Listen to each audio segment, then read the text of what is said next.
Hello, let's see how OSPF can be configured. OSPF is open shortest path first. It works based on the Dijkstra shortest path algorithm. So let's see how it can be configured. Let's consider this example. Here we have 5 routers and they've been put in 3 areas. Area 0 is the backbone area, and we have area 10 and also area 20 which are necessarily to be connected to the backbone area 0. So the first thing to be done is to configure the IP addresses. So we go to privilege execution mode by giving enable command. Then we need to go to global configuration mode by giving configure terminal, after which we can assign the IP addresses. Let's see the result of show running configuration, which will be all the configurations that are made till now. So here we can see that, for example, for the router R3 and for the interface FA00, IP address has been given as IP address. This is the IP address for the interface, and this is the subnet mask for the network. So similarly, all the interfaces of all the routers are assigned with IP addresses, and let's see how OSPF is configured.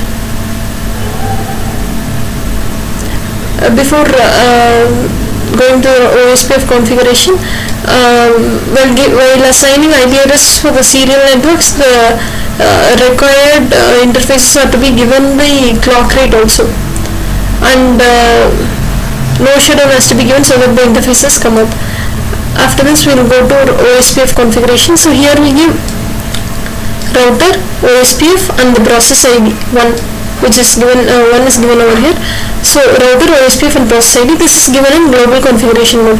So after this, we give network, then the network address, which is directly of the network that is directly connected, and then the wildcard mask of the network, and then we say area, and then we say the area number. For example, if we consider this router R3, we see that this network, this entire network belongs to area 0, whereas this serial network belongs to area 20.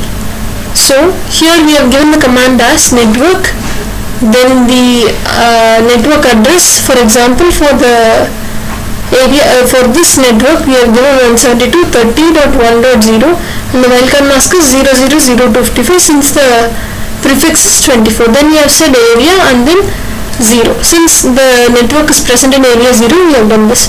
And if we see the other network that is directly connected to R3, 172.30.3.0, we have given it as network 172.33.0, and then we have given the wildcard mask, which is 0003 for the prefix 30.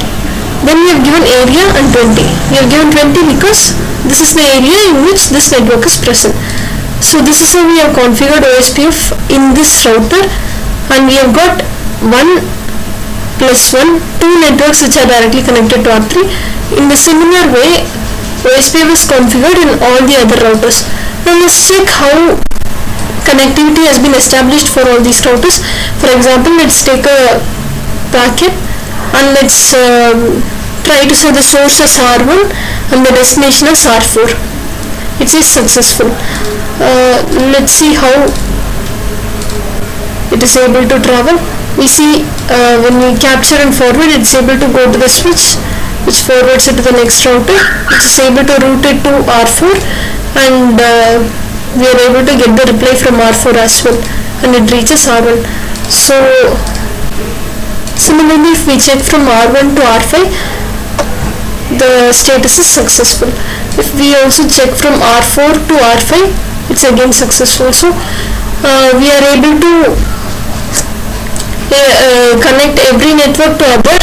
We are able to make every router know about all the other networks by configuring OSPF. Now let's see a few troubleshooting commands and how they help in identifying a few information about the OSPF and about the topology. For example, we go to R1. So here let's say enable to go to privilege execution mode, and here let's say show IP route so that we can see the routing table. Here we see that one entry has the character C and the other 2 entries have the character O and IA. C represents the directly connected network. Now 172.30.1.0 is this directly connected network for this router, so it's been listed as C. And the other two networks, that is this serial network and this serial network, these two have been learnt by R1 via OSPF, and because they are in some other area, the OSPF update must have come from other areas, which is area 10 and area 20. So it says IA means inter-area. So if the routing update had come from within the area, it would say only O. Since it has come from some other area, it says O and IA. Let's see another command, show IP route OSPF. Now this will list the route entries which are learnt only via OSPF. Then let's check the command, show IP protocols. Here it says the routing protocol that is configured, that is OSPF, and one is the process ID. Here it says about filter list, that is not set. Now this router ID 1.1.1.1, so we have configured the router ID for this router as 1.1.1.1, so it shows this. Then it says the number of areas in this router. So the number of areas where the router is present. For example, this router R1 is present only in the area 0, so it shows that the number of areas in this router is 1. Then it says that the maximum path is 4. Then it says routing for networks is this.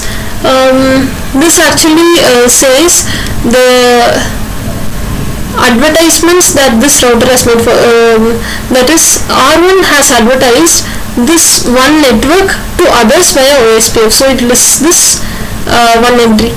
Routing information sources is all the other routers IP addresses which have shared the OSPF routing updates to this router R1, so that is also listed. And 110 says the administrator distance for OSPF. Let's check the command, show IP OSPF neighbor. So it says 172.33.1 and 2.1. 3.1 is this router R3, and 2.1 is this router R2. So if we these are the neighbors, OSPF neighbors for the router R1, and if we check the state, we see that it is DR and this one is set as BDR. DR is designated router. So for this for the OSPF that we have configured, it has chosen the router 3.1, which is this R3 has been chosen as the designated router, and the R2 has been chosen as the backup designated router. Now the purpose is that all the other routers will send OSPF updates only to designated router and backup designated router, and these two routers will have the responsibility of sending the updates across the entire topology. So as this is done so as to avoid the traffic, and if a designated router fails, automatically the backup designated router will take up the responsibility of designated router. Thus it will become designated router if DR fails. BDR will become DR if DR fails. So we see the other details of the neighbors. Let's also check this command, show IP OSPF border routers. So if we check this command, when we take R1, this is where we have issued this command. So it says there are two routers which are the OSPF border routers for this area.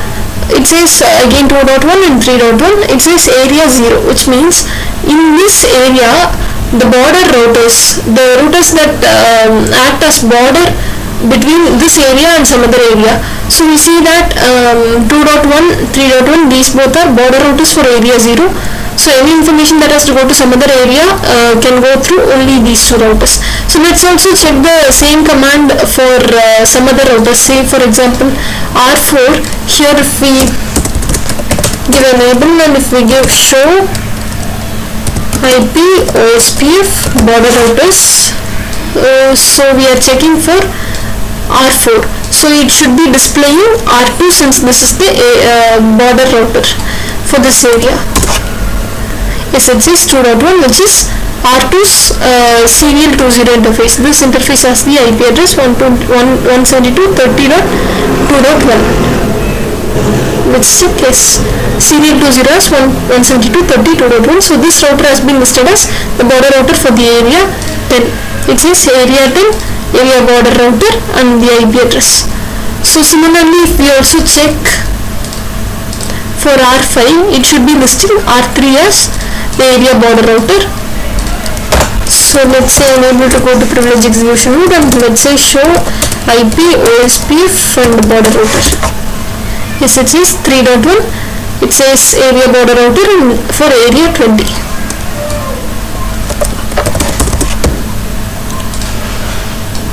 Let's check a few other commands. Let's say show IP, OSPF, and let's say database. So how OSPF works is it sends LSAs. LSA is link state advertisements. So routing updates are sent by means of LSAs, and every router collects it, and it builds OSPF table, link state database. So that database details are listed here. How we see this is using the command show IP OSPF database. So by this building of database, every router has the details about all the routers in the topology. So it basically has the entire topology in itself. Let's check some other command, show IP.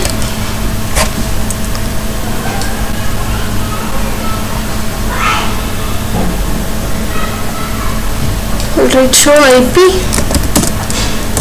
protocols. We already checked this. Show IP OSPF. Then we say interface. So it says a few details about the OSPF interfaces that are configured. For example, here we see that FA00 interface is up, and the IP address, the router ID, the process ID with which it has been configured, and a few other details. We also see designated router and backup designated router and their IP addresses and interface addresses. Router IDs and interface addresses. We also see that timer intervals that have been configured. We see that hello takes 10, dead takes 40, wait takes 40, and retransmit takes 40. So these are the seconds that has been configured for every one of these packets, and it says hello is due in 2 seconds, which means by the time we gave this command, in 2 seconds it is going to send hello packets. Hello packets is used to ensure that used by a router to ensure that its neighbor is up. So we see that many other details are displayed for every interface. Now if we need to see the OSPF interface details for a particular interface, we can also do that by using show IP OSPF interface, and then by saying the particular interface is serial 20. So we can see the OSPF interface details for this particular interface. So it says all such details. Let's check show IP OSPF and neighbor. We already checked the same for R1. Now for R3 we see that it has got 3 neighbors. One is 1.1.1.1, that is R1. Another one is 2.1, which is this router, and another one is 3.2. So that is this router. So it has got 3 directly connected OSPF neighbors, and one of them is backup designated router, which is this R2, and this router itself is a designated router. So since it is not its own neighbor, it is not listed, it only lists the neighbors. Now here we see one more new thing, which is DR other. DR other is any router which is neither a designated router nor a backup designated router. So we saw the troubleshooting commands. We also saw that from every router we are able to ping every other router. So we have accomplished what we needed. Thank you.